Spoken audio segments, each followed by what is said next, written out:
Hello everyone, कैसे हैं आप सब। एक बार पुनः शिव कोचिंग क्लासेस पर स्वागत है। क्लास 12 फिजिक्स एनसीईआरटी में चैप्टर नंबर 6 चल रहा है, जिसमें आज हम बात करेंगे कुंडली में संचित ऊर्जा कितना होता है या कुंडली में संचित स्थितिज ऊर्जा का मान कितना होता है। आप लोगों को इसके पहले हमने जो भी वीडियोज प्रोवाइड किया है प्लेलिस्ट में क्रम से मिल जाएगा। चलिए शुरू करते हैं बच्चों। हमारे पास एक कुंडली है जिसमें हम प्रत्यावर्ती धारा प्रवाहित करते हैं या किसी बैटरी के माध्यम से हम धारा प्रवाहित करते हैं।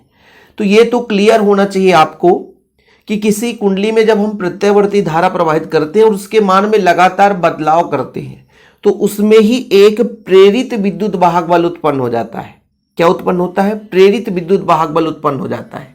क्या उत्पन्न होता है बच्चों? प्रेरित विद्युत वाहक बल उत्पन्न होता है, जिसके कारण प्रेरित धारा उत्पन्न होती है। ये आप लोगों ने फैराडे का नियम में अच्छे तरीके से विद्युत चुंबकीय प्रेरण में अच्छे तरीके से समझे। लेंज ने यह बताया था कि जिसके कारण उत्पन्न होता है उसी का विरोध भी करता है ना। यदि किसी धारा के कारण, समझ रहे ना, किसी धारा के कारण यदि कोई प्रेरित धारा उत्पन्न होता है तो उसी का विरोध करता है। तो यही कंडीशन यहां पर भी लागू होता है। जैसे मान लीजिए इसमें हम विद्युत धारा प्रवाहित करेंगे जिसके कारण प्रेरित विद्युत वाहक बल उत्पन्न होगा, तो जो प्रेरित विद्युत वाहक बल है वो अपने मुख्य धारा का ही विरोध करने लग जाता है। यानी किसी कुंडली में प्रेरित धारा उत्पन्न हो जाती है। प्रेरित धारा उत्पन्न होने के पीछे कारण क्या होता है आप सबको पता है कि यदि हम मान लीजिए प्रत्यावर्ती धारा के मान में लगातार परिवर्तन करें तो धारा के कारण चुंबकीय क्षेत्र जनरेट होता है ना। यानी इस धारा से क्या जनरेट होगा? चुंबकीय क्षेत्र। लेकिन धारा के मान में लगातार बदलाव के कारण, है ना कहीं चुंबकीय फ्लक्स बदलेगा। चुंबकीय फ्लक्स बदलेगा, इसका मतलब प्यारे बच्चों प्रेरित विद्युत वाहक बल उत्पन्न होगा। क्या उत्पन्न होगा? प्रेरित विद्युत वाहक बल। ठीक है। और इस प्रेरित विद्युत वाहक बल से हम यह भी कह सकते हैं कि इसमें एक प्रेरित धारा उत्पन्न होती है। क्या उत्पन्न होती है? प्रेरित धारा उत्पन्न होती है।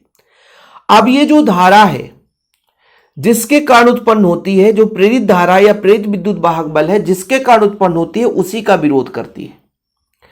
अब हम चाहते हैं कि इसमें धारा प्रवाहित हो, लेकिन एक इसमें प्रेरित विद्युत वाहक बल उत्पन्न हुआ है जो मुख्य धारा का मान है ना, जो हम धारा प्रवाहित कर रहे हैं उसी का विरोध करने लग जाता है। अच्छा, उसके विरोध में हम कार्य करते हैं, एक्स्ट्रा एनर्जी लगाते हैं, वही कार्य इस कुंडली में ऊर्जा के रूप में संचित हो जाता है। थोड़ा सा समझने की कोशिश करेंगे तो कोई भी चीज कठिन नहीं होता बच्चा। मैं क्या कहना चाहता हूं कि हमारे पास मान लीजिए कुंडली है, हम बैटरी से इसमें धारा प्रवाहित करते हैं, लेकिन इसी कुंडली में एक प्रेरित विद्युत वाहक बल उत्पन्न हो गया है जो कि धारा में, है ना, वृद्धि का विरोध करता है। बोलता है धारा में वृद्धि नहीं होने देना है हमको। मतलब हम बात करते हैं कि प्रारंभिक मान लीजिए धारा मतलब जीरो है, जीरो ही मानकर चलो, और इसको हम कहां तक ले जाना चाहते हैं? इसके शिखर मान I0 तक ले जाना चाहते हैं। लेकिन जो प्रेरित विद्युत वाहक बल है, प्रेरित विद्युत वाहक बल है, यह क्या करता है? मुख्य धारा का ही विरोध करने लग जाता है। इन जिसके कारण उत्पन्न हुआ है उसी का विरोध करने लग जाता है। उसके विपरीत हम कार्य करते हैं, वही कार्य ऊर्जा के रूप में संचित हो जाता है। तो पहले क्या करेंगे बच्चों? हमने कहा कि एक प्रेरित विद्युत वाहक बल उत्पन्न हुआ जो इस धारा के मान का विरोध करता है। हम इसके विपरीत कार्य करेंगे। क्या करेंगे बच्चों? कार्य करेंगे। इसके विपरीत क्या करेंगे? कार्य करेंगे। अब कार्य करेंगे मतलब आवेश को, देखो भाई धारा बहने का मतलब है आवेश प्रवाह, तो आवेश को प्रवाहित करने के लिए हम कार्य करेंगे। आवेश को हम यहां, भाई धारा है क्या, समय के साथ कितना आवेश बदलता है, वही तो धारा है। तो आवेश को हम प्रवाहित कराएंगे तो जो कार्य करेंगे वो इसमें संचित होगा। तो पहले क्या करेंगे कि अल्प आवेश को ले जाएंगे, फिर कहां से कहां तक? जीरो से शिखर मान तक हम ले जाएंगे। तो उसके लिए समाकलन कर देंगे। पहले अपन मानकर चल लेंगे कि सूक्ष्म समय में एक अल्प आवेश जो है परिपथ में हम चला रहे हैं, परिपथ में हम प्रवाहित करा रहे हैं। ठीक, फिर अल्प आवेश को ले जाने में कितना कार्य है, उसके आधार पर हम संपूर्ण कार्य निकाल लेंगे। यानी जीरो से I0 तक यानी शिखर मान तक हम धारा का मान बढ़ाना चाहते हैं तो कितना कार्य आएगा। चलो क्लियर है, बहुत कुछ आपने सीखा कि जब किसी कुंडली में बैटरी से धारा प्रवाहित की जाती है तो धारा को स्थायी मान तक प्राप्त करने में कुछ समय लगता है। इस बीच विद्युत वाहक बल उत्पन्न होता है जो धारा में वृद्धि का विरोध करता है, जिसके विरुद्ध कार्य करना पड़ता है। वही कार्य स्थितिज ऊर्जा के रूप में संचित हो जाती है, जैसा कि मैंने यहां पे आपको समझाया। ये डायग्राम बच्चों बनाया हूं, एग्जाम में नहीं बनाओगे तो भी चलेगा। अब हम क्या कह रहे हैं कि अल्प आवेश को ले जाने में किया गया कार्य, अल्प कार्य DW है, अल्प कार्य DW है। ये आपका होगा बच्चों, देखिएगा -E विद्युत वाहक बल है और DQ। ये कैसे हो जाता है, किस फार्मूले से जनरेट होता है? तो मैं आपसे कह दूं कि आप लोग विद्युत वाहक बल या V बराबर क्या फार्मूला पढ़ते हो कि आवेश को ले जाने में किया गया कार्य, आवेश को ले जाने में किया गया कार्य क्या कहलाता बच्चों? आवेश को ले जाने में किया गया कार्य। तो यहां से W बराबर आप तो कह सकते हो कि Q इंटू V। इस फार्मूले से बच्चों यहां पर हमने, है ना, वैल्यू पुट किया है। अच्छा, अब आप लोगों को एक समस्या होगी। समस्या किस बात की होगी कि ये विद्युत वाहक बल क्यों है ना? क्योंकि भाई यहां पर विभवांतर नहीं है, विभव नहीं, यहां विद्युत वाहक बल है, इसलिए हम विद्युत वाहक बल लेकर चलते हैं। जहां E क्या है बच्चों? प्रेरित विद्युत वाहक बल है, प्रेरित विद्युत वाहक बल है। ठीक, क्लियर? माइनस किस बात का प्रतीक है बताओ? माइनस इस बात का प्रतीक है कि जिसके कारण उत्पन्न हुआ है उसी का विरोध करता है, विपरीत। माइनस यही तो बताता है कि जिसके कारण उत्पन्न हुआ है उसी का विरोध करता है। अब देखना बच्चों, अब चूंकि, है ना, आप लोगों ने स्वप्रेरण की परिभाषा से पढ़ा होगा, स्वप्रेरण की परिभाषा से, स्वप्रेरण की परिभाषा से। देखो भाई, जो आपका स्वप्रेरकत्व की प्रक्रिया हो रही है, समझना, तो मैं आपसे कह दूं कि यदि फाई बराबर कितना होता है, फाई भी LI होता है ना? बिल्कुल होता है सर। अब आपको बताना है कि फैराडे के नियम से, चूंकि फैराडे का नियम क्या कहता है? -d∅/dt। पढ़ा है आपने? जी हां सर। फाई बी का मान रखो बच्चों, तो dLi/dt, तो कितना हो जाएगा? -LdI/dt। क्या बात है। अब इसी को अपन यहां पे वैल्यू पुट करेंगे, ठीक है? जब पुट करेंगे बच्चा, देखिएगा यहां पे, तो DW बराबर कितना आएगा? माइनस रखेंगे, माइनस माइनस क्या हो जाएगा? प्लस हो जाएगा, L हो जाएगा, ठीक है? और अपना कितना होगा बच्चों? DI/dt हो जाएगा, DI/dt हो जाएगा, माइनस माइनस, और फिर प्यारे बच्चों यहां पे DQ है, तो DQ रहने दीजिए। फिलहाल यहां पर किसी को कोई प्रॉब्लम? अब आपसे मैं कह दूं कि इसको अरेंजमेंट करना है। अरेंजमेंट कैसे करना है?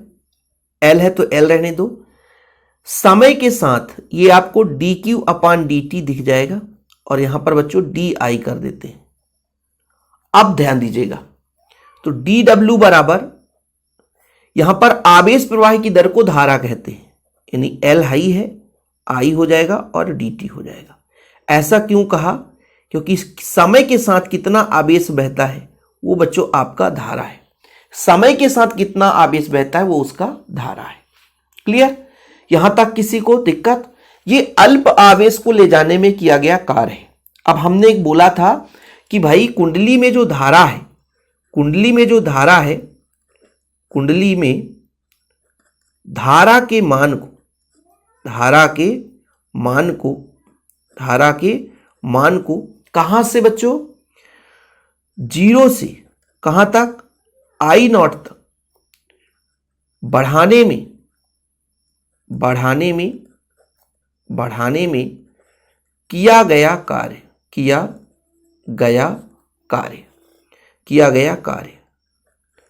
देखिएगा बच्चों, अल्प से हमें अधिक ज्यादा बढ़ाना है, यानी हमें संपूर्ण कार्य निकालना है।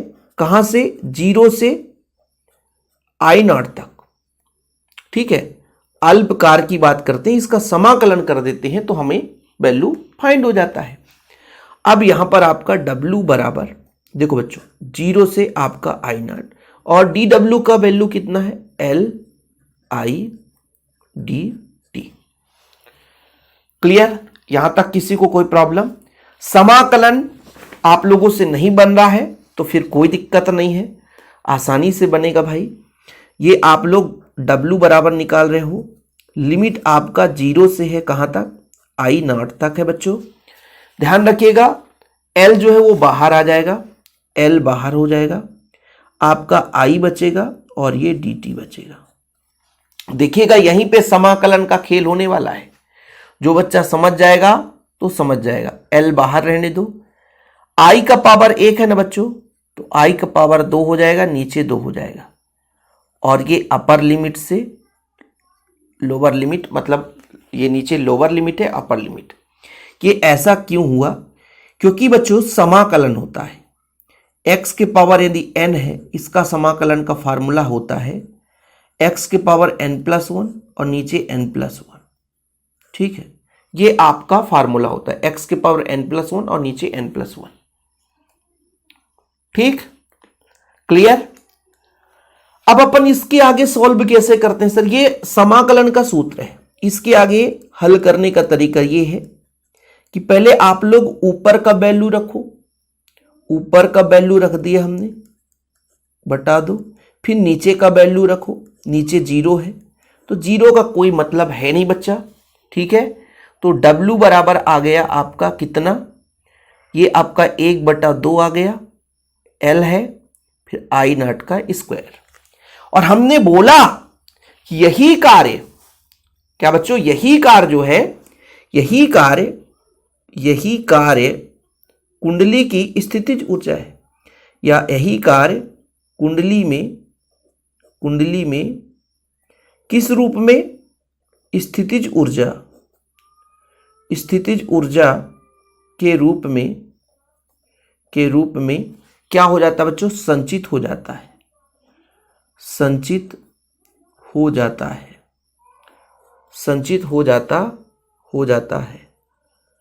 अतः